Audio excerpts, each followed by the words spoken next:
it.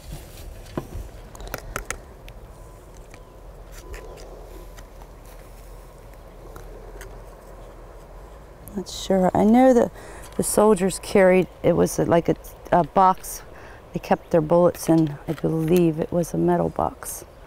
So it could be remnants of one of those. I'm not sure.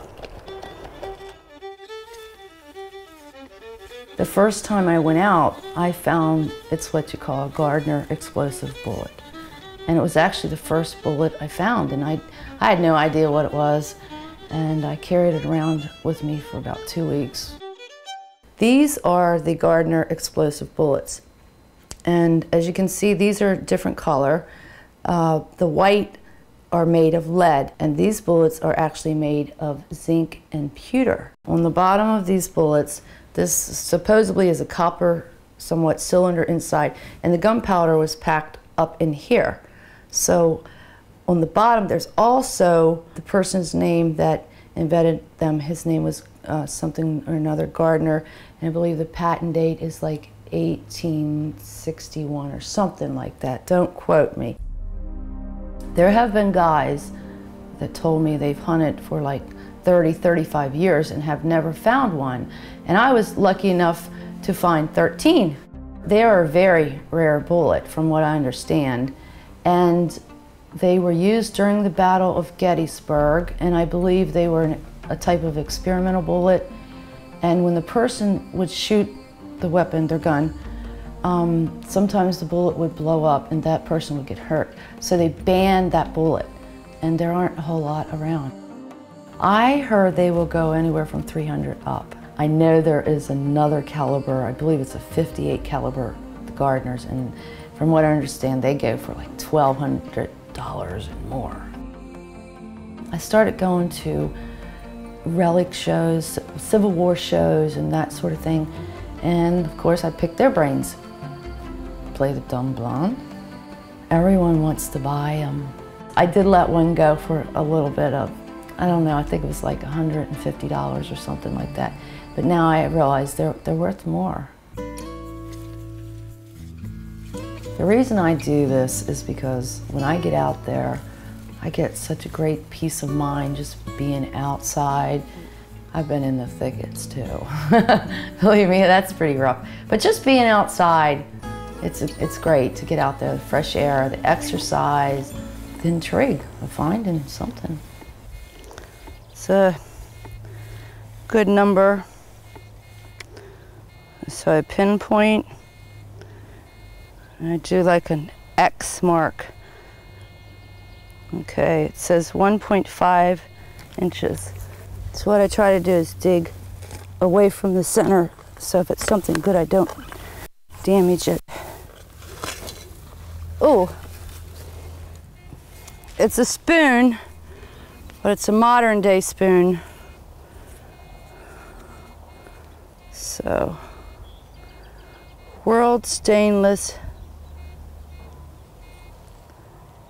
Looks like World Stainless. Not good. But there could still be something else there. So I recheck my hole. Nope. Make sure you cover your holes. Now these are two more items that I've recently found.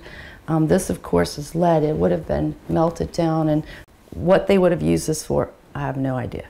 Maybe a whistle? But here, this here is really interesting. I've never found anything like this. And it's probably a small caliber bullet. There is the Roman numerals XVL.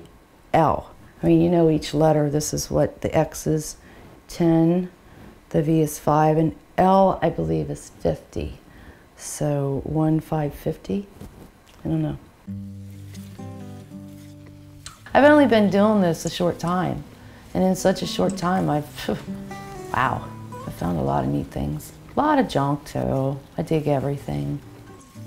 It's hard to say really which are my best finds because everything to me is like a best find.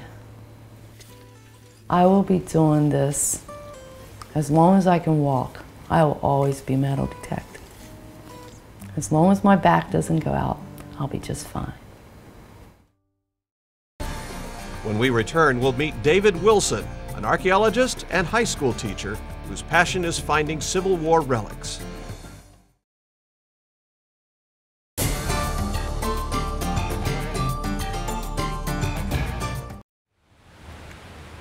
Welcome back to Treasure Hunting America. With his roots deep in Virginia's history, David Wilson lives right in the path of Lee's Retreat near Sailors Creek Battle Park. With a degree in archaeology, he has amassed quite a collection of artifacts from his own backyard. I got started relic hunting because I've always been extremely interested in history, and archaeology has thoroughly fascinated me. I actually majored in anthropology, specifically archaeology, when I went to school, and by the time I got out, I had a major as well in history and a minor in philosophy for, whatever that does.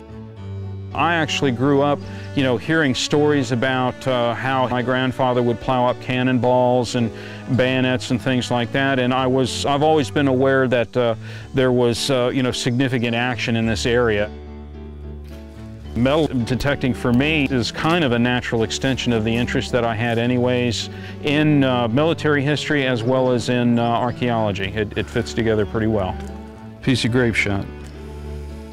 This area is right along Lee's Retreat from Petersburg to Appomattox, and right down the road from where I live is Sailors Creek Battlefield Park. And it was, the last major engagement of the Civil War. And I've known about that for years. I've gone down and visited the site for years, and I realized from talking to other people in the area about things that they'd found, to be able to go out even in your own yard and dig up artifacts and buttons and things like that, it was almost a religious experience when that first happened. This case is an example of the buttons that I found in one particular area. There was an old tobacco inspection port on the Appomattox River called Jamestown when the bateau used to run. It was a settlement. There were several girls' schools, several taverns, and it was a thriving little community before the railroad came through in 1854. The railroad missed Jamestown. There's nothing left now except house sites, ruins, and things like that. But if you have a metal detector, you can go out, and almost all of these are buttons.